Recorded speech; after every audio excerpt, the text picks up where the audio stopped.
Let's go.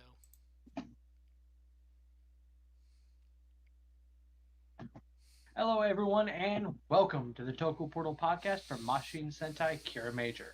I'm Vashi V, and joining me today is. Right. Welcome to episode 30. Uh, with with Yodana being able to use her whip to make the Betchats and the Jamenji stronger, the Kirmagers feel like they need to get stronger as well. So we open up on all of them working out, and they're all wearing different types of workout gear. And That focus, and it's ones that focus more on their particular skill set. right, Jiro has a tracksuit. Sayo has a karate gi. Sina has a hoodie that looks like she's wearing her pajamas. Yeah, that was kind of cute. It actually is cute though. It is. So when King Oladin fucked off at the end of last episode, he went back to Altamald. He not only did he just fuck off, he's like, no, I'm going back to my own little happy dimension, that the world that I created, you know, bullshit land. He noped right the fuck out. It's because he's the gemstone now, so he probably needs to stay there. Right, it's probably more one of those, if he doesn't go back at least periodically, that world will disappear. Or he like needs to recharge. Yeah. I mean, there's got to be something that they're not giving us, because this literally just opens up with the kings being a dick. Which, to So be fair, last week ended with the king being a dick. uh, uh, so the gemstones explain that like the simple commoners such as them can't just call upon the king whenever. You guys are the guardians of Crystallia. What do you mean you're commoners to the king? How are you all not allowed to talk to him when there is danger? Like, that would make sense for like the normal Crystallians and all that. It's like, but Right, but you guys were literally stashed behind the king's throne room so that he could be called upon at a moment's notice. like the only ones that I can kind of accept saying that, and to be fair, is the one that did say it, are like the secondary mechs, the ones that they found on Earth, But because like, that would make sense. Compared to the others, yeah, different class. For lack of a better term, they weren't in the king's circle, even the Aqua Stone was like, no, no, no, no, no, we're not up there. We're not that high up. which is dumb. You're literally the king's arsenal. What the hell? That's Like, uh, it's the only dumbest argument. Hakobu, the king's personal stone, is that high, has that kind of authority. It seems. So, with that being as it is, sorry, uh, and Automald being, another dimension, they can't just call upon the king whenever they need his help. Hmm. Uh, so they can't strictly rely on him. So Cena proposes, like, well, maybe we can get stronger in other ways. Like, maybe we could add a seventh member to our team. Someone as Like, strong and reliable as Takemichi. like the setup for this episode is actually, it's a really good setup, and for lack of a better term, is a fairly standard trope of, hey, we have this great power, we kind of can't use it all the time because of various reasons. Drains too much energy, can risk destroying the universe. Yeah, I mean, there are various reasons why they have that type of setup. And so having that, we need to get stronger on our own, is a viable plot thread that could have gone somewhere beyond where it went. Right, like, okay, we can't call upon, the God King mech to just solve our problems for us. We have to get solve our own problems as well. Like this is one of those things where the sentient mech idea has always fascinated me, and I've usually enjoyed it because, like in the older Sentais, the God mech or whatever you want to call it could literally just go, yeah, nah, I don't feel like helping you right now. Deal with your own problems. This is beneath me. That was literally a plot point in Ninja, where they And go to find the God mech, and he's literally like, "Fuck off," and they have to oh, convince the him. um Lion-O or whatever it was uh, called, the Lion it, it, Fortress. it was the Sky Otomonin, but yeah, you're thinking of the Okay, right thing. yeah. Like I like that premise of the I'm not going to help you all the time because it sets precedence of not having that bailout every time, which a lot of Sentai tropes falls into. Oh, we're getting our ass kicked. Let's call the super mech, and that's how some shows go. Some literally just call it from the start once they get it and kind of fuck off with the other mechs. I like the way like the original Power Rangers justified it, where it's like you can't escalate a battle unprovoked. So you can't just call in the mech to step on the monster of the week, and you can't call in the big guns without Until you're getting your ass kicked. right, because it's like, hey, that's a lot of firepower you're packing. You don't need all of that. You could cause more damage than you're preventing. Right. Like that would be for the equation. That's like calling Titanus to take out a putty. It's unnecessary and overkill, and it's stupid. And there are Sentais that have literally done that, and it bothers me a lot. I mean, not literally that. The closest we got to it was was in Lupat, Yeah, it was Power Ranger. They were fighting the actual monster of the week, and there and was a future accidentally one. stepped on another, They accidentally stepped on a future one. and his brother got pissed. Like, so the setup for this episode is fantastic. Same like the setup that they had started to set up with the Let's Go Get the King episode, where you had the evil versions.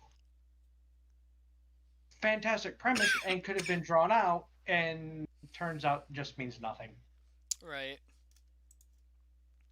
So, the Kiramagers arrive on scene to find a bunch of people frozen still. Cena incorrectly guesses that it must be Stopwatch Jawman, which there's an To be fair, idea that would be a much better idea than what they actually went with, which was Mannequin Jumpin'. this was funnier. This was funnier, yes. And like Like, just by touching you, he can freeze you solid like a mannequin. So when he touches Cena, she makes sure to hit a cute pose. I like the fact that she's like, "Well, I'm out of here. I'm gonna at least look cute." And before Drew can get hit as well, Takamichi jumps in to save him. Like, that's something that I'm actually enjoying, the fact that the sixth ranger isn't always with them. Right, because he's off looking for the Kanayame stones. Right. Like it again, it falls back into like older Power Rangers things of no, we got like the like when Tommy had karate tournaments and shit. Right, because It was Barai, Dragon because Barai Ranger, was, he couldn't you know, always step out of his safe room, otherwise he would die. right. But for the Power Rangers aspect, it's like it made a nice thing of we have to find a way to get around this on our own. Or Ranger didn't do it a lot, but occasionally they would just write out Deca Break by being like, yeah, he's off planet doing his other job. Right. Uh, like, and there's ways to go about it. Like, and uh, Takamichi has a great one. He's off searching for his stones because that's not something that's ended, but it's not something we have to constantly see. And we'll probably be seeing the fourth stone when Garuza returns. Yeah, there's a high probability of that, and probably another Monstone while we're at it. So they try to call in the Careful Go arrow to finish off the monster quickly, but Murio took it into the lab and is working on it, so they can't use it right now. And and to quote, "It is my time to shine." So because uh because of this, the monster gets away. So you could make the argument that Murio had poor timing and all any of the problems in this episode could have been resolved faster if they could have defeated the monster quickly. Right, and justifiably so. It literally comes down to just bad timing. He thought he'd have longer to do it. Obviously, he didn't. Because even since they've gotten the power up, they haven't used it every episode outside of a mech fight. So, yeah, it goes within justification of being on. Yeah, I've got time to do what I need to do. It probably just took him longer than he thought. Right. And so Takamichi suspects that Murio might be trying to become the seventh Kiramager, which is interesting because he wasn't there for that conversation when Cena was talking about recruiting a new member of the team. Uh, at least again, they justified it well with the flashback. Right. When he was first being taken to Crystalia, as he was fading in and out of consciousness, he vaguely recalls a conversation between Murio and King Oladin wherein the king tells him, like, you're a true warrior, you know what to do. Yeah, that'd be a good, train of thought for what he do. So Takamichi suspects that Murio might be trying to modify the Careful Go arrow to allow him to transform with it and become the seventh Kiramager. Kirame Goldo! Ah. Is it bad that I want this to actually be a suit? Like the design of it's really not all that different from gold No, they took or from silver. they took the They put helmet and put like a couple of features on top of it. put the careful go arrow thing. His pants are slightly parachute. I think he had a cape. No, he didn't have a cape. No? He had tassels. Oh. He had the front half of a cape, but not the back half. And because of that, the parachute pants, Pixie has dubbed him Kirame Disco. Oh. Oh, and since Cena is out of commission, her gemstone Mach just starts. Oh, dude, you're embarrassing Sipping. yourself. Yeah, I wasn't sure if I should say it, but yeah, It's the only word he just for starts it. simping hard, like And to dude, the point of even praising her curvaceousness of the pose that she to the point decided on. where Jet is like, dude, you're sick. Not in the cool way. Yeah, you're kind of. You're embarrassing yourself and us. Again, he just wants his gas pedal stepped on. Oh man. Oh. That joke is never getting old.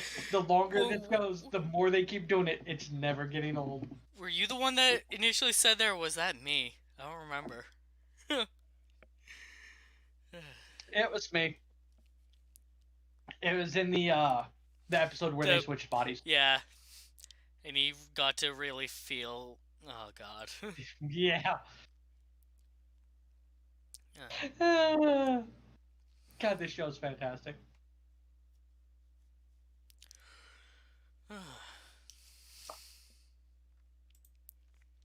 So, uh, Yodana messes around by pretending to be a mannequin to see what it's like, and she thinks it's completely miserable, which is why she loves it. Sounds about right. So she whips the Jamin so that he can Yes, she turn does. humans completely into mannequins. Something Tarantula isn't happy about because you shortened his lifespan, to which she points out, and you already have enough darkness to send down the Jimenju. Results!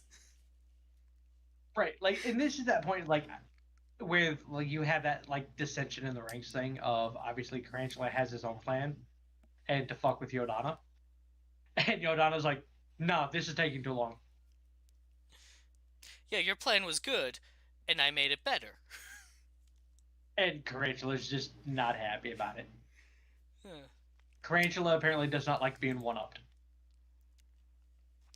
Yeah, no, this reminded me when we were talking about when I think it was Juru who using the careful go arrow by himself or someone, and you're asking Yeah, like, shouldn't that give them more time on it? The answer is right. no, because the time limit isn't until the energy runs out; it's until the energy destroys their bodies. Right. So, and this is one of those things where the use of the villain's tactics actually helps, like, solidify and explain things a little better. Because this literally it's the same thing. It's just the power up's not permanent. Because if you use it too much, you will actually die.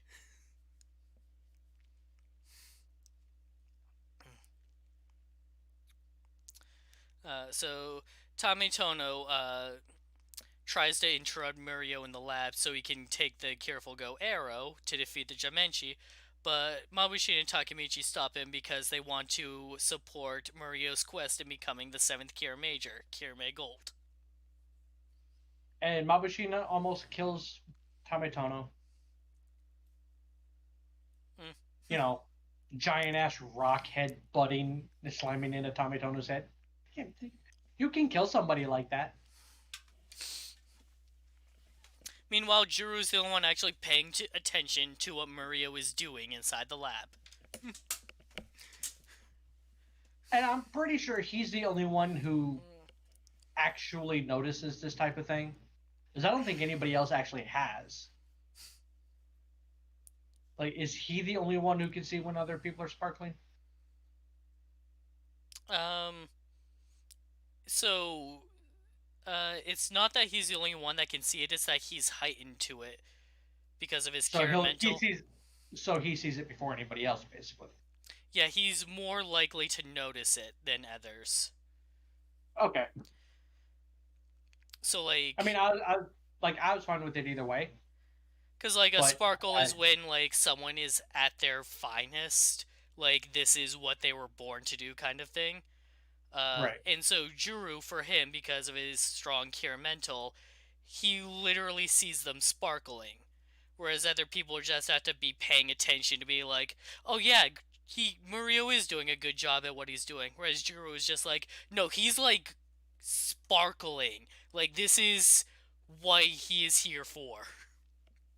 right. Like, and it plays really well too. Like, this is the one of the few ways that I enjoy the whole Red being more attuned to everybody else and being able to go, this is what's best. Right.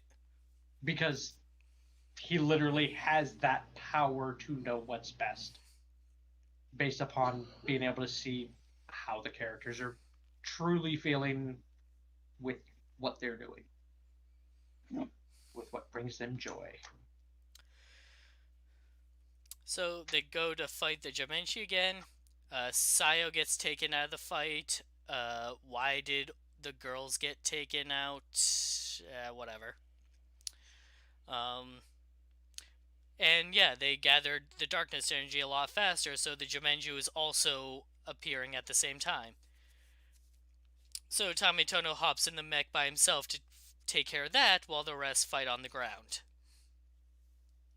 Like these are the points where I've enjoyed Sentai over the last couple of years, since Go Buster, because I think Go Buster was really the first one to truly do it, where you have the dual fights going on. Uh, I'm not sure if it was the first to do it, but it definitely like It, capitalized on it. yeah, it was the first one to do it more than just for it to be a hey, here's something pretty to look at.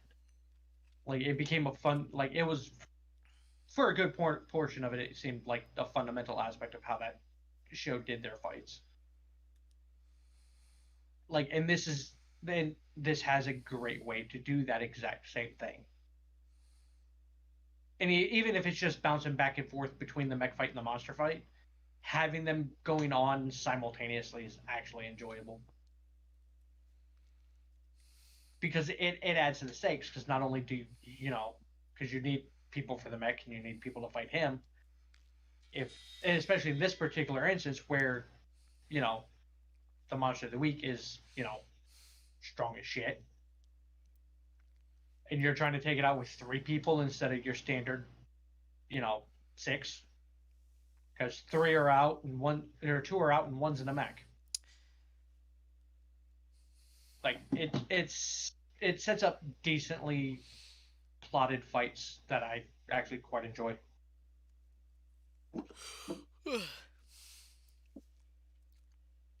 So, because they're struggling with the fight in this situation, Juru decides we need to call Muryu. To which Takamichi tries to stop him, but fails. Jiro calls in Murio saying, hey, we need the Careful Go arrow. And Murio apologizes, like, oh, sorry I'm late. It's on your way. It's on its way. I've improved it to be able to contact Automald so you can call the king whenever. And I already contacted him, so he is on his way. Like again, this is that idea of in this particular instance showing that it's going to take it takes time to get him from Ultimo to here.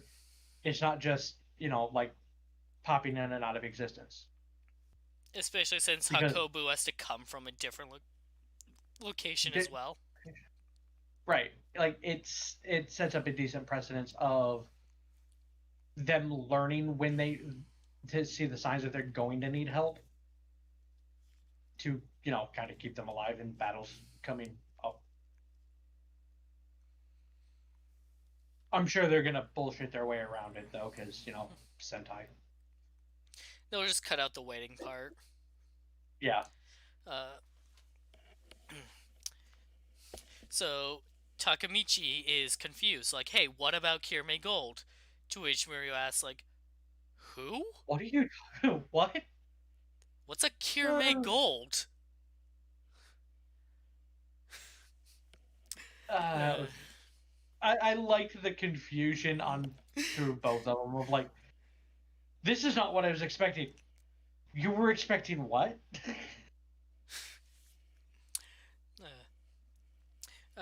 Murio explains the parts of the flashback that Takamichi missed because he was barely conscious at the time, which is that he approached King Oladin with parting gifts.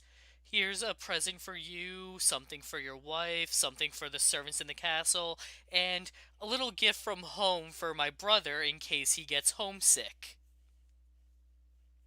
Like the good support man he is. And when Oladin called him a true warrior, he was referring to a true warrior in the sense that you support the team. Everyone else is capable of doing what they do because you're there to back them up. Like, this is why like the Sentai shows and writer shows where they have like the support cast Like in Go that type of Busters. role. Go Buster. Oh, it's a weird one to use, but Fours, Kamen Rider Forze. Right. You Like had that. like That's a weird one to use because it doesn't get capitalized as much as I right. felt it should have. But it Hibiki still does. exists. What was that? Hibiki. Like the whole I still reason have. the so Hibiki, they're Oni, and the whole reason that the Oni are able to operate is because they have a support group that helps take care of them. So Hibiki is able to go out into the woods and train for days at a time, and if a monster attacks, the his support group will call him up and identify the monster based on weather conditions and attacks locations and be like, oh, so if they're breeding a monster in this mountainous area under these conditions, then it's probably this type of monster. So only that specializes in this should go after it. That makes sense. I can And accept that. Hibiki's support group run a little like food shop. They Yeah, serve dumplings and something else, I think. And so whenever Hibiki isn't out training, he can go work at the shop to earn some money. that's not bad. A lot better than G3. His support cast really wasn't that great. His support cast built the G3, so Like beyond that, it was you had one person who really had no idea what they were doing and felt useless 90% of the time, hey, he really knew how to fry meat. or her, and she knew how to drink and eat meat. But yeah, it's like the shows that have that very decently done support structure, they feel more solid to me. Like Go Buster specifically, like Go Buster was really solid for what it did, even as minor as the support structure was. Because it was pretty much there to maintain their equipment, and that was really about it. But you got episodes focusing on them. Like you got one episode about the guy that made one mistake that nearly got everyone killed to show like how Right. important the maintenance is. And another one where like their computer systems were broken, and so that one girl like had to do all this like math by hand to make sure they could form their Megazord. Right. Like it was handled really, really well for as minor in the show as they were as a whole, but because they had those moments of this is how important these people are. Even the what were they called? The Buddy Roids, because they were Served a fan they served a great purpose. right, and they got utilized because like, hey, they are there to take care of their partners and account for their weaknesses showing up. Even if they're jackasses and don't want the help. Blue. Right. So if Blue overheats and starts going on a rampage, it was up to Gory to cool him off. If Yellow ran out of energy, Usada Lettuce had to bring her a snack. If Red Or a saw a chicken. chicken and froze up, Cheetah Nick had to get him out of there. And one of the things, There what? there are parts of that show that when you describe them, it's like, what the fuck is this show? Uh, it, it's computers, but it's also animals, but it's also Everything about that show is just a clusterfuck of ideas that uh, works fantastically. and And one of the things that I was disappointed by with Beast Morphers was that the buddy bots didn't really do anything or matter at all. I mean, it's Power Rangers. Did you really expect them to? Yes, I That's more people they gotta. That's more people they gotta pay. you I like realize. I realize Hasbro's doing this now, and that they have the money to do so. But from what I've seen, they're still planning on going the Saban route of this is going to be the cheapest production we can do. hmm, Is it still comes across as that very cheap show. Beast Morphers It's like it it's much better than what it was in the past few years. By no stretch of the imagination, it's miles above where it used to be. But it's nowhere near as good as it could be. uh Beast Morphers season 1 was really good.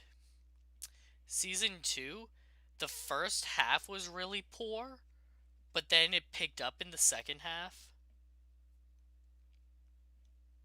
Isn't that about the time Jason showed up? Yeah, Or but was he in the that first half?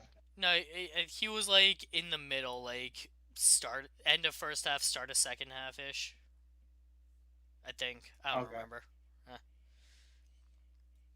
But like I just mean general, like with the writing, because season 1 like built up a lot of stuff. Like they foreshadowed gold and silver like really early on. You could see Nate working on Jay On the back. like on steel Right. like in the background as you could see different parts of him on shelves and such.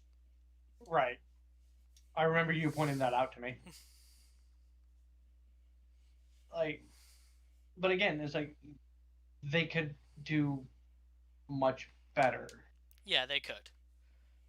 Like, and it's in simple things like making the buddy roids important, like giving them a purpose beyond the fact that they're the steering wheels. Yeah. And I like mean, the uh oh, and the power up I heard was cruise. you desynced Yeah. hard. Uh your Um. camera and your voice are not wait, maybe it lined up again. Okay. If anything, I'll just do do see if that fixes it. Okay, that seems to be better now. Yeah, I looked Okay. over and your animations just sped up like 1000% for a second. I heard you say one word of that entire sentence you had when that happened, Um, and I don't remember what word it was. It was one of the Cruz. last words you said. Yeah, Cruz, that was Red's it. buddy bot in Beast Morphers. Was voiced by Boom from SPD. SPD Orange? Yeah, they couldn't. I mean, to be fair, yeah, that makes sense. It explains why the buddy Roy get shafted. Mm. Poor Orange. Anyways, back to Kiramager. Um, so yeah, Muriel, his promise to King Uladin was that whenever a problem arises, he will find a way to fix it. And that is what the kind of warrior that he is. So when the problem arose of we can't just call the king whenever we want, Muriel was like, I can Oh probably shit! fix that. It's like, Give me an afternoon. give me an afternoon. You'll have your audience with the king. And now Mabushina can talk to her dad whenever she wants. I'm glad they kind of addressed that. I'd have felt bad if he continued to just fuck off without giving that tidbit of information. Uh, And so, uh, yeah, mech fight happens. It's pretty cool because they do some new effects with it. But yeah, uh, Olodin actually talks to Mabushina and Muriel this time, and that's pretty much it.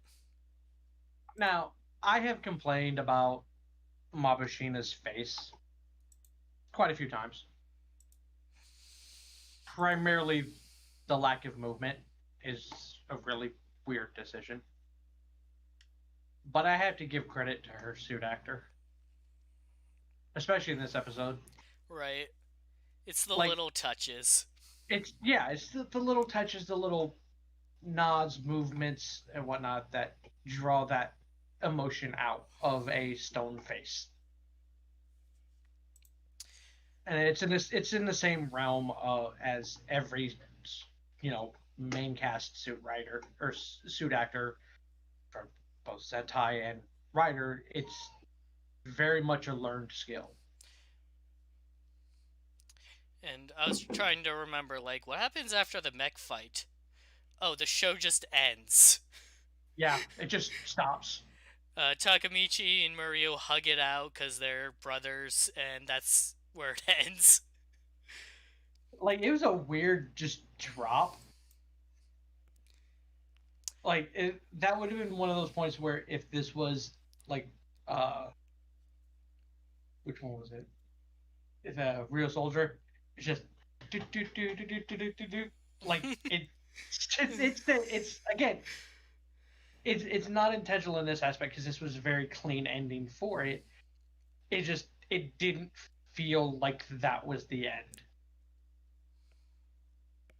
So, because it's no cliffhanger, no little nod or anything else to anything other than hug it out and now it's time for Pikataro.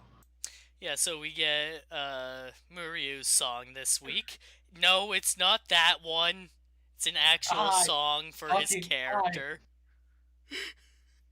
I fucking wish as much as they've put that PPAP crap all throughout that fucking office, like because it's on signs and everything else, like references to it. Is like I half expected that to be the song. Once I realized it was his song, but at the same time, there are still parts of it that, if you've watched more than two of his videos, it's one of his songs. It just has actual lyrics added to it because it's basically is I'm not high. I forget exactly how he makes the joke of Hayase versus Hayate, or hot professor and his actual name, because it's very similar in spelling. And he does say Picari, Yeah, he with an does. And emphasis I'm on like, the Pika. yeah, and it's like, eh. But again, this is one of those things where like you see the stuff that he's done outside of Sentai, and it's pure. I'm having fun. This is nothing more than I'm bored at home kind of thing. But then you get this, and it's like, oh no, he can actually sing beyond. I'm gonna act like a jackass. Because let's face it, pen pineapple apple pen. That was just him being a jackass. As annoyingly catchy as it is. So, next week's episode, uh, the Kiramagers and their mechs have been shrunk down to the size of a child's toy. And so a child mistakes them for toys and starts playing with them. And I don't even know what the monster is. This is as close to Heisei Generations. Was it Forever? Which one?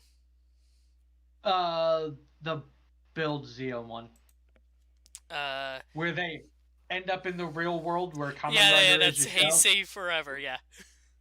This is as close to that kind of fourth wall breaks as you could possibly get. When your show is featuring the actual fucking product that the show is selling, it's a little weird. It can be very enjoyable, and I'm sure it will be, because this show's been nothing but a delight. Also, whose song's next? Uh, we haven't gotten Takamichi's, I don't think. We've gone through the core five. We've gotten Mabushina's, I want to say. Got Mabashina's. Uh, Did I, we get did we get Oladin? no, we have not gotten one for Oladin. But also Um, no guarantee that we will. It would make sense I to want do to so. say like the very first, or maybe it was the second episode that they did this music thing. When the Kiramagers all did form like a band together to sing a song. I want to Yeah. say that was supposed to be like the like the full team song. Folk team. Uh, so I don't even know who the focused character next week is. I have no idea. Juru, maybe? I mean, he was in it. The Judy. Oh, speaking of you, I don't know why that reminded me. Do you want to know my favorite part of this episode? Oh, go on. The finisher. Which one? The main one where King Oladin and Juru grab up all of the other gemstones and just juggle and basically punch them at the enemy. Because Tametono was still in the mech. I thought that was hilarious. Because I was not expecting them to go, oh yeah, he's still in the mech. Let's have his reaction of,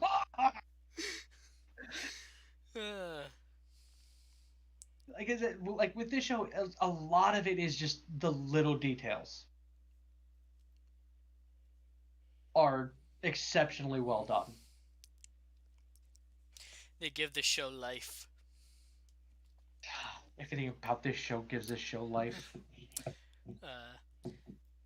So, this episode, I like the way that they talked about like when Takumi was like, "Oh, he'll become Kirame Gold," and then someone else was like, "How do you know he'll be gold?" And I love that because that's a nice little jab at themselves of like nowadays It's always silver and gold. it's silver and gold always. So yeah, it's like, well, it's not going to be silver again. And in the case of one show, it was literally both. Several shows. Yeah. But I think this is the second show to actually make the joke at it. Because I think the one that truly made the best joke about it was Gokaiger. Oh, When he wants to Gokai go Silver transform into Gold mode wings. Yeah, or no, well, no, when he that, and then when he wants to go to go on when he can't wings. Yeah, decide go on wings, when he silver can't decide silver or because gold. I'm silver, or gold because the user was a guy and I'm a guy. Why not both? Oh. And then yeah, then you get silver gold mode. It's like, god damn. Everything about that show involving silver in that aspect is it's a pure joke, but it's fucking fantastic. Yeah, no, Gowanger technically had 7 members, but it felt more like you have a standard 5 member team and then you also have a 2 member Sentai team that teams up with them. That just happens to show up every now and again, Um, like along the lines of like Hurricaneger, where you had the 3-member team, right. and then the Thunder ones just happened just once they got done being dicks, just went, The Go yeah, no, Riders, we, and then yeah, eventually Shurikenger. yeah, like there are ones that make that feel genuine,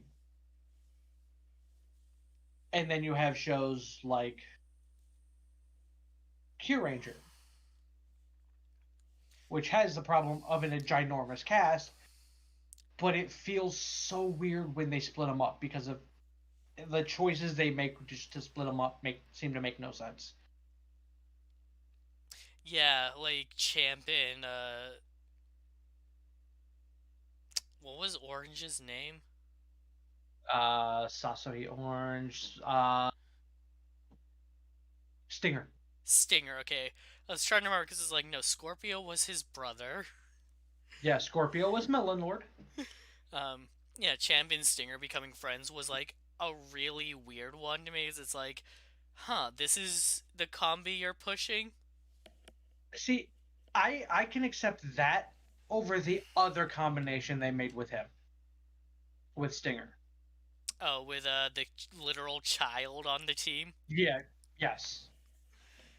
Like I understand the whole like big brother thing, especially because he has a massive big brother complex because his big brother was kind of a dick that turned out to be an okay guy.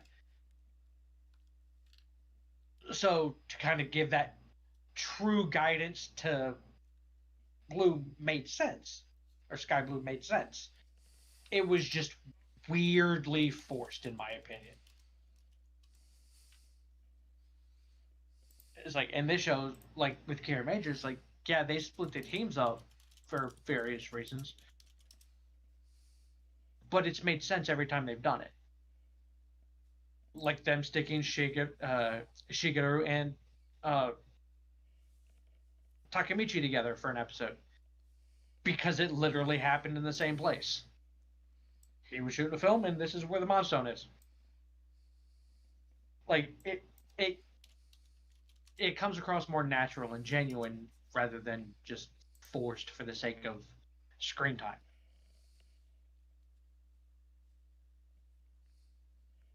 God, this show But is a delight. uh, but what I was gonna say is like I thought that after after Ninja, 7 member teams were going to become a standard thing. Which I mean, it did and it didn't. Like so, here was my reasoning. After Gokaiger, uh, which was like the best tribute to Sentai ever. Hands Uh, down, still. each series after that was kind of like trying to mix up the formula a bit. Go Busters was written more like a Rider series to try and add more realism. Uh, And using the old team structure. and it didn't sell well because it had a slow start. And so Right. Kyoryuger's whole thing was like, hey, what if we had a 10 member team? 4 of those members won't always be there, but then you get into the second half of the show and you get like the guest seventh. Right. And Sorry. it was done well. I think that the what threw uh Kyuryuger under the bus a little bit was shoving six so fast. Like, when you consider that they're adding 4 more members after that, it's like, you know what? That's not that bad in retrospect, but at the time Right. it's pretty And jarring. oh yeah, and at the time it was like, what the hell? It's Because like, we you had this is we had a formula for this, this is literally episode 6 and we're at 6 members.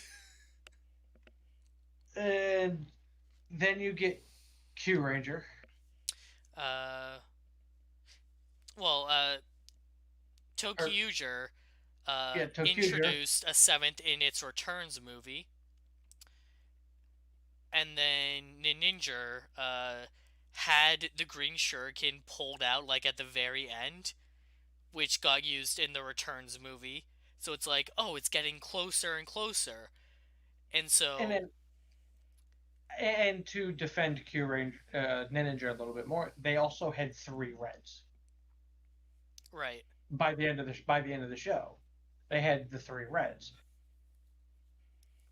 four if you count the movie after that too. That was weird. It doesn't make any sense. quick complaint about that movie.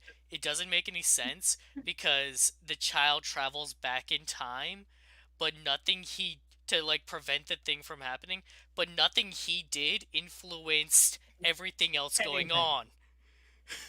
So history as he knew it shouldn't have happened because without his influence, everything else should have still happened the way it was. Anyways, um, Sentai has trouble. Toei has trouble with time travel. uh, A lot of so trouble with time travel. I thought, and like, Juoger, I heard that, like, oh, Juo Bird is a thing. I thought, like, oh, cool, seventh member is joining the team. Like, this is going to be a thing going forward. But no, he wasn't. He just makes, like, two appearances. Yeah, he makes like 2 or 3 appearances, and that was it. To me, that would have been better off in the Returns movie, Right. which Uh, had been the primary thing there. and then Kyuranger was like, hey, what if we have a 9 member team that's actually a 12 member team? That's also a 13-member team. 13?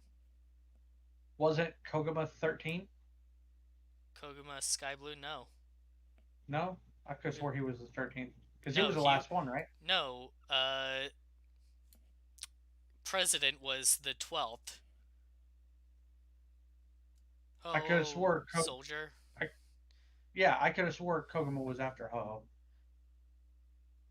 We're talking about Code, the literal child on the team. Yes, yes, the little child in the team. I thought that was No, after Ho Ho. no, he gets introduced before as like the 11th member, and then he gets sent away to school for a few Oh, okay, episodes, yeah, and then he comes okay, yeah. back. I think that's what threw me off is like he disappeared for a chunk of time, and I'm like, Yeah, they just write him and off he the comes back, show for no and he reason. comes back, and he comes back entirely different. They just write him off for no reason and then reintroduce him as though they maybe introduced him too early the first time. We had Loopat was after that, right? Yep, and that was two 3 member teams that shared their fourth member. So that is the weirdest way to count to 7, if not 8. I mean, technically it's 8 because he was gold and silver. Technically he was 2 because he counted as one for each side. Ow, ow, ow, ow, ow, ow, ow. That was not the reaction I expected to that. Sorry, I got a leg cramp.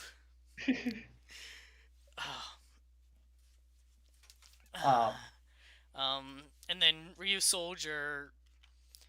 God Technically damn it. had Rear Soldier overall had 8. 8 Yeah, because we had Nada and Brown. set. Yeah, set. On a plus side, at least we got a purple good guy that wasn't Tokuger. No, Geki Violet. Oh yeah, I keep forgetting about Violet. It's so rare that they use Violet for a good character. Also Ryu Commander. Also, I try to ignore Kyuranger as much as I can. also Kiryu Violetto. And how often does she show up? Uh, like 3 episodes. To give her slash him defense because that was 2 people. Yeah, the guy, her father retired in his debut, Because he kept and then she he, accidentally took over and doesn't know how to fight. but she's shown up more than some of the other extra ones. Yeah, because she was their techie. Yeah, like it would not surprise me if they added in another ranger into the show. I mean, to be fair, Real Soldier literally did it in the last 3 episodes. Yeah, I was just about to say, like, I don't know, it's getting kind of late in the show to introduce a new member of the team, and then you said that. Right, because I looked up as I was saying, it's like it wouldn't surprise me. I'm like, this is episode 30. I'm like, in my brain, wait, Real Soldier did it. Yeah, Ryu Soldier did a lot of things. Hey, what final roll call do you want to do? All. Yes. It wasn't all, it was yes.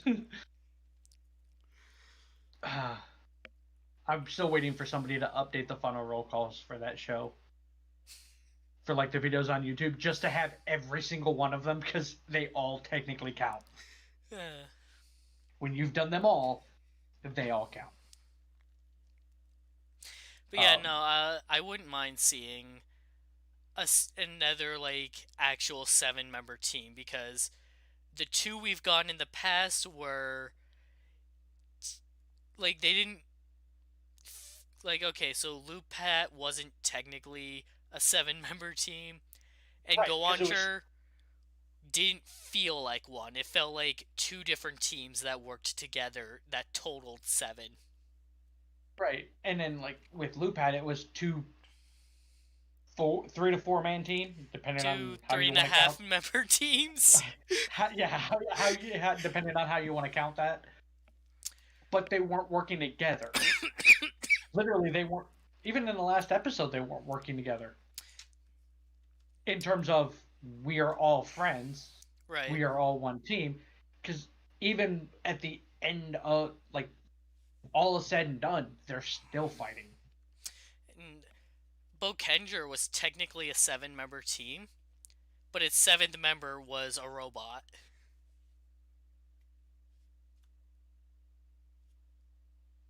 I'm still not happy about hearing things for Operation Overdrive. No, no, no, no. Bokenger. I know. Yeah. The sword has like Yes. a humanoid form. Yeah. Red at one point refers to it as the seventh member of the Bokenger. I mean, to be fair, the space robot cop was also one for what was it, Turbo? That whole scenario is weird. There Like, was a lot going on. Even in Car Ranger, it's unclear. uh, there's paths that these shows can take that are very, very true to form, and even with changing them up, it still feels very, very organic and very, very similar to what this show has always been. Even the show, which is blatantly making fun of its own damn show, and has been for 30 episodes, it still feels legit. Like it's very, very true to form for what Sentai is, even though it's spending a lot of time going poke, poke, poke, poke, poke, poke, and even the Sentais that have been really, really different, like about the only two that felt truly different to me, and the good different, not the bad different, not Q Ranger different, is Lupat and Rhea Soldier. Because those were very, very story driven and world driven rather than Monster of the Week, let's sell toys. Um, so we brought up Sentai having children on their teams before. Uh, how do you feel about that? Depends on the kid. So we have three examples. So in Die Ranger, you have Kiba Ranger, who I couldn't tolerate to the point where I stopped watching the show. When your new hero leader, whatever the hell he ended up was supposed to be, The new main spends half character. spends 90% of his time constantly trying to feel up, you know, the one chick on the team. Yeah, the way Probably not like a good start. he was full on groping her and stole her purse and forcefully moved into her apartment. And like, okay, I get that he's a child and it was one thing when he was misusing his powers to flip up some skirts on the street. Like I But could he let took things a that. little too far. I could let the whole skirt flipping thing pass. Only in the aspect of I'm not by any means condoning this to anybody on the internet who wants to have an opinion and have a shit fit fight in comments. I am not condoning it, but it is very No, much he shouldn't have been the doing it, but no, it's like, okay, you're just a stupid kid that needs to be taught how to behave. But then he's right. just straight up It just like it just keeps it escalating just turns into ridiculously well. straight up sexual assault. And God, I've never wanted a character to die more than I wanted him to die. Like, I feel like I should give Die Ranger another chance, but my initial viewing, I just quit because of him. I I recently started watching it and I quit because of him. And that was I recently went back to try It's and like, watch it and got to him again and went, nope, I'm out.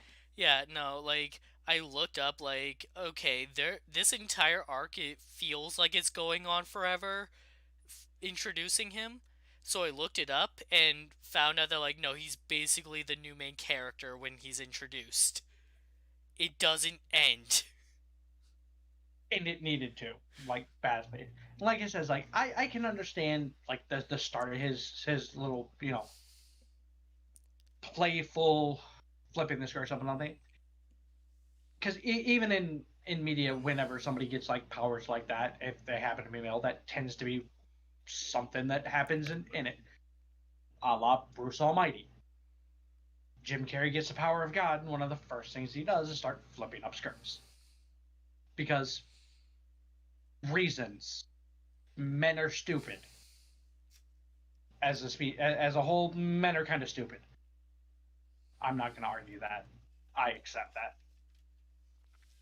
And like I expect some level of like the childish behavior with gaining superpowers as a child. So there's and it's a very low bar of things that I'll go, I can let it slide because it's kind of expected. But once it truly goes into full criminal territory, no, you were the worst child in a show, right up there with So, Damien. Damien? The Omen. Oh, I haven't seen that.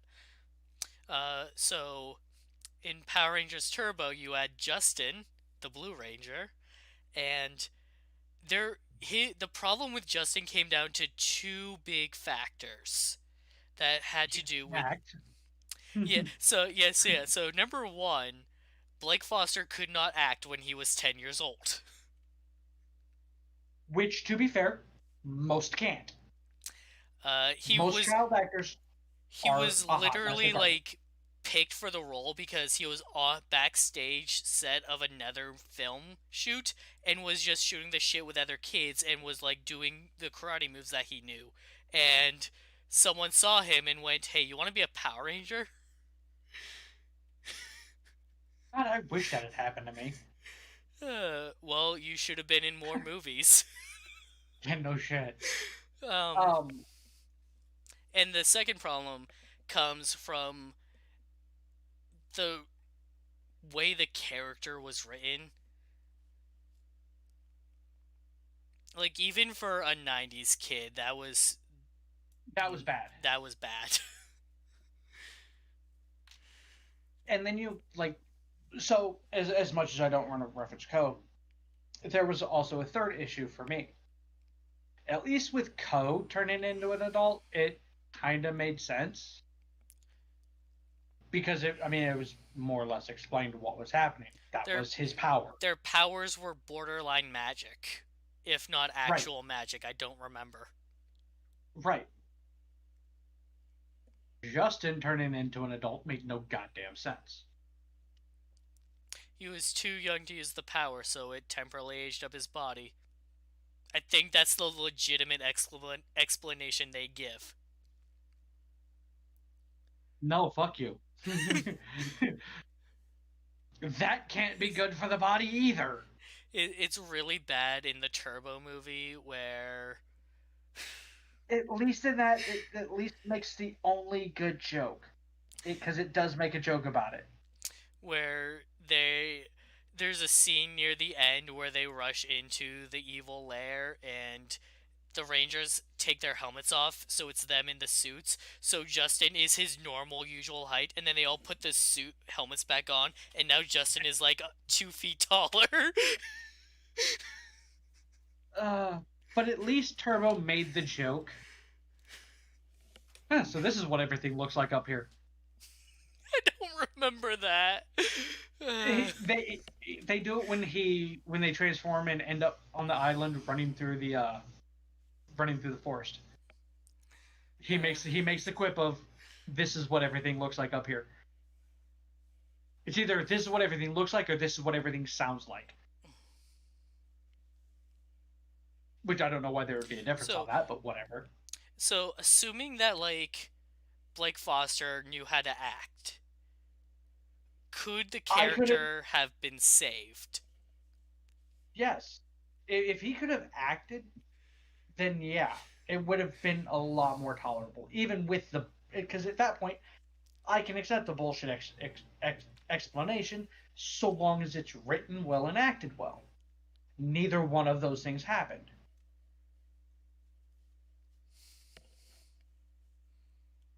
Like that's to me that's the major Oh problem. right, and the whole reason that just the Blake Foster got offered the role was because Steve Cardenas broke his neck and they needed a replacement.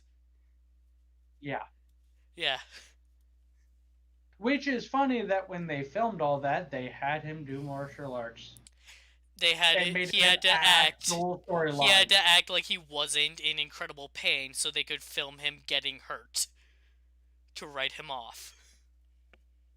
There's parts of Saban where you're like, what the fuck is wrong with you? Like, Saban did, and it's part of why Steve Cardenas didn't want to come back. Ever. Right, Like, and I he don't made blame it him. clear, Like he made it very clear to start with, he wanted nothing to do with that show anymore. most of the act cast from like the initial Saban era never wanted to return because of how poorly treated they were. Oh, yeah. I mean, it's why for the longest time David just didn't do conventions. He wouldn't even do those because of that it was that much toxicity that he was exposed to And then that they called him he up. wanted They called him up for the Megaforce thing, and he told them they could go screw themselves. uh, like I think he would have been more attuned to it if it wasn't Saban. If Saban didn't get it back at that point. Right. It's like, oh, the people that the homophobes that slandered me. Yeah, no, I don't want to go back to that. Right. Like I feel if they had done Go Kaiser during the Disney era, as much of a hot garbage that would have fucking been. And Go Kaiser is already a hot mess in the American version. Or Hasbro having it, I think he would have been more likely to say yes. And then the third child is Kotaro, Koguma Sky Blue, and And this, he feels like the most unnecessary member of the entire team. yeah, because he truly is. And I think this is more an issue of your cast is too big. And like, so I don't even think that like if they replaced the character with an adult actor, it would make a difference. He would still be the most unnecessary member of the team. Yeah. And It's like I just said, like it comes down to everybody in that show, except for him, had a role to play. They everyone all had served a a reason to be there. purpose. Whether their home planet was destroyed and they were getting their revenge, or Or they're they serve an actual role on the ship, or they were literally built for this destiny. All of them had a reason to be there, except for him. except for Kotaro. He was just the Earth representative that tagged along. That happened to get a power, And which they if, didn't. Which they didn't need an Earth representative once they got the goddamn president of Earth. well, he wasn't the It, president of Earth at the time. well, he was when he got frozen. He was the president of Earth? Wasn't he Yes, just the president of the Rebel Alliance? the president of Earth. What? I don't remember that. It's why he became the president of Earth again. Because they make the joke about the fact that he's now he was the first and second president of Earth. Huh. Okay. But yeah, it went from he's the president of Earth to he's the president of the rebellion. It was literally because it was he was the president and then they got invaded and then they're like shit, and then he froze himself and came out looking like Captain Caveman. Um, the issue with Koguma Sky Blue is the fact that he's an entirely unnecessary character. They could have left his entire character out, and it would not have changed the story in any way. In a smaller team, though, there could have been something there with the whole big brother relationship thing. Right, The problem was that there was no room for that. right. Now, if we go off of initial Co, fuck you, no. What a disaster he was to start with. Because Kotaro was literally borderline Co. Was he? Or Kai or whatever the fuck. He was a piece of shit. He didn't listen, did whatever the fuck he wanted to do. I mean, outside of the whole sexual assault thing, he was literally Keeper Ranger. He was a giant piece of shit to start with. Then the commander had the brilliant idea of, we're going to send your ass to military school so you can figure out how to be a part of the rebellion. He came back, and he was much more tolerable. That also coincides with Champ's death, and Kotaro gets hit with the reality of, oh, oh, actions Before have every, consequences. before everybody remembers, oh yeah, he's a robot. Yeah, but they didn't know how to rebuild him. They literally had to send him to experts at the same place that Right. Kotaro was sent to school to like try and fucking fix him. Which again, I understand, but it loses the meaning when you kill a character that's a robot and you literally rebuild him. And there is zero difference. Between Champ dying and Naga turning evil, I thought that like they were gonna do this weird thing where like, no, it's called Kyuranger. There's only 9 Kyurangers, and so like by the end of the Various series, one shift so even though like we were introduced to 12 of them, by the end of the series there would have only been 9 left. for various reasons. Like, and again, could have accepted that, especially if Kotaro was one of those ones that were no longer there, because he'd have been just as useful. Actually, he probably would have been more useful. So So say you have a standard 5-member team that is going to introduce a 6-member later on, and one of the core 5 is a child. How do you write that child?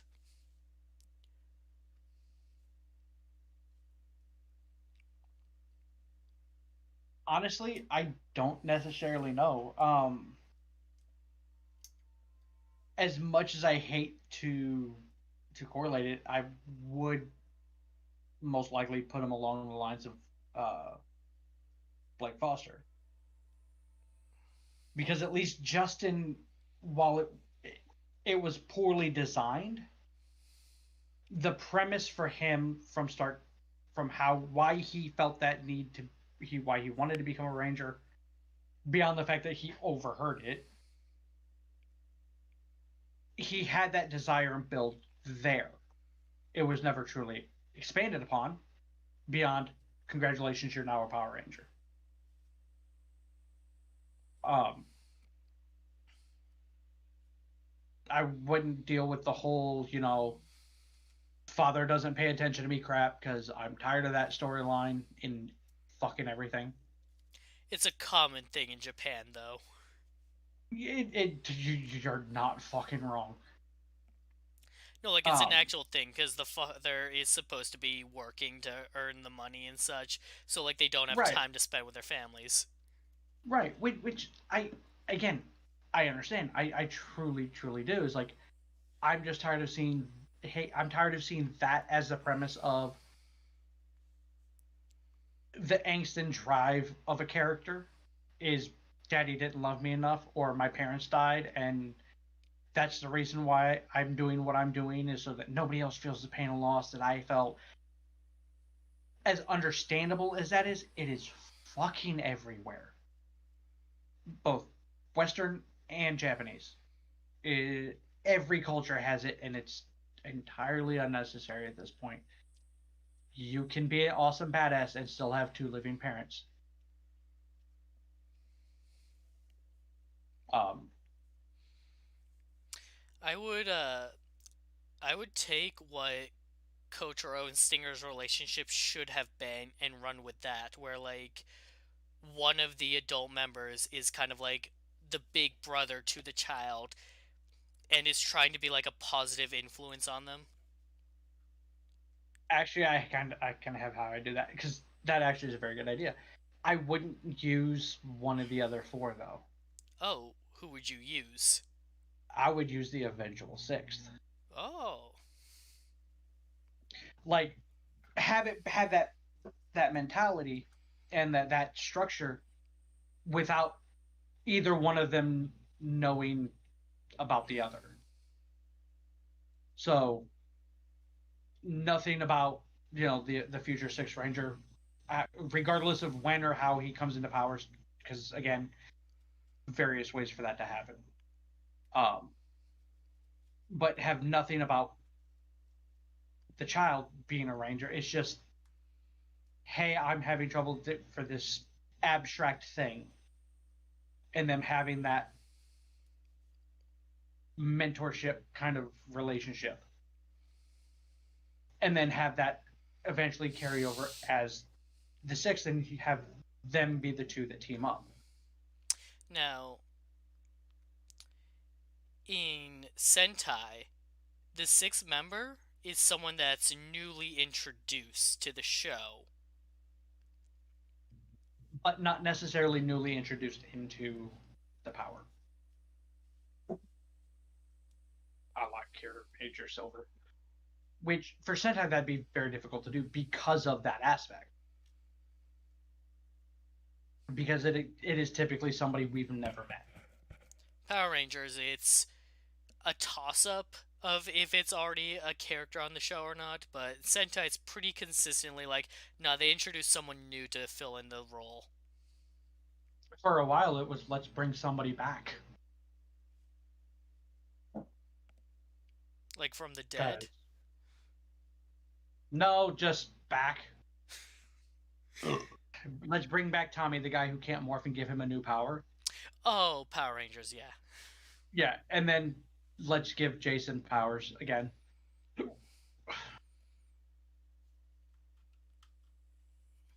That happened once in Sentai, where the second one, Jack, because the ratings were poor, they decided to bring in a new member of the team, Big One, and the actor was the same actor for Owl Ranger. Nice.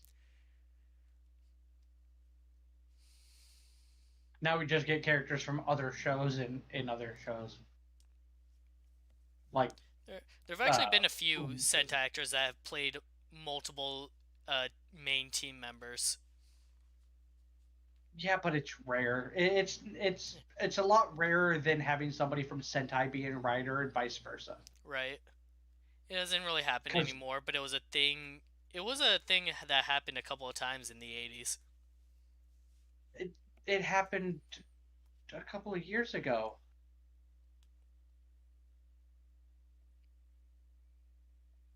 Go What? Buster Silver or Beat Buster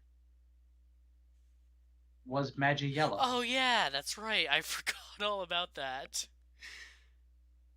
As much as you've seen both Beast Morphers and Go Buster, the fact that you kept missing this, Yeah, I was looking at that like that's not the that beautiful looks Joe really hand. You're familiar. doing it wrong. You're in the back of your mind, you're like, this is very familiar. Yeah, it's because he's Magi Yellow. Like it's it's more rare for that to happen. Way more rare, especially in newer Sentai and writer shows because it's new actors, new actors, new actors, new actors.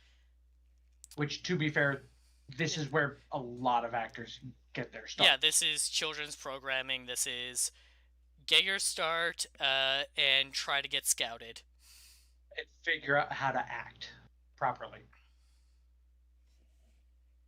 Uh, but yeah, it's like there's multiple ways of doing it. It's just for Sentai, I don't know how you get that outside of that relationship being within the team itself, the core five, What if which I'm not entirely sure if I would enjoy that as much. what if the reverse of what you said was the situation where like rather than the child be a member of the team, a member of the team They're the is like the six. big brother to this child who later becomes a ranger. I can live with that. Again, so long as that structure has been shown of that mentorship of teaching the kid what's right, especially in the terms of being a ranger. So having that, let's teach the kid honor and fairness and the core properties of Sentai. Like I would have no problem with that if that was the case. And to me, that would make more sense to do it that way as well. And like you have plenty of generational Sentai where like the powers are passed from parent to child. And Die That Ranger is was the what example of like, all right, so you've got the five families, but now there's a sixth one being introduced, but also that sixth one is still a child. right. Like still can't get over that show. Like it was one of those like it's rare for me to watch a Power Ranger show that I really enjoyed and then go back and watch the Japanese counterpart and going, yeah, no, this is not for me. That was about the But only like one. everything up until Ko was introduced was really good. Oh, it was. It was interesting, unique, sometimes creepy and weird, but it felt normal and it felt right. And then Ko got introduced, and you're borderline going, "What the fuck is this show?" Like it didn't seem like something that ran with the values of what Sentai has been. You know, doing the right thing, not doing criminal shit, not being an asshole. Like I want to give it another chance, but oof, it's gonna be rough. Yes, it will. Like I have to assume that at some point that we cut off too soon, and at some point, Ko gets his shit together and stops being the worst. So I have a proposition for you. We'll have to sit down and figure out when to do it, but we'll both watch it essentially together. As in, we'll have a week to watch X amount of episodes, and then we'll talk about it, and then we'll just do that until we both collectively get to the end and we can actually fully voice whether or not that show's a piece of shit or not.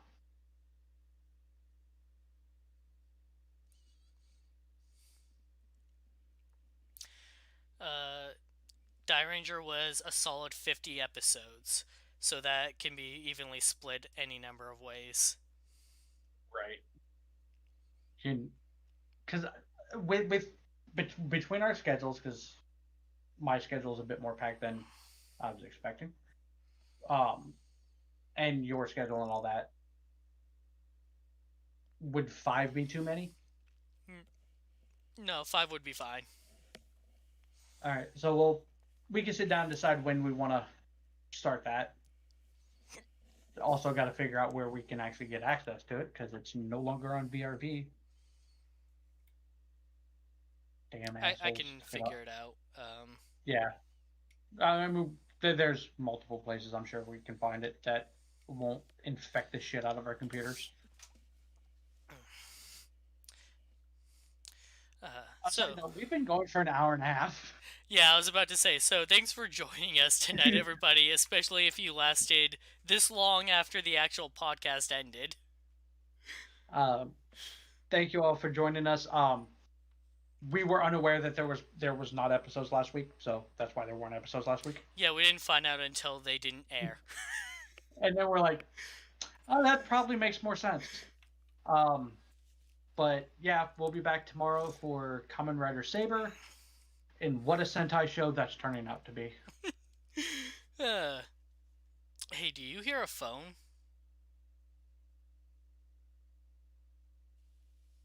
Why? Because I fucking called it.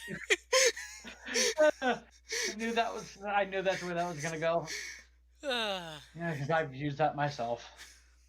But yeah, that show's literally fucking. It's Sentai. It's fantastic in its aspect. It just I feel it's rushing characters, but whatever. We'll dive into that on tomorrow. Well, me and Zero will.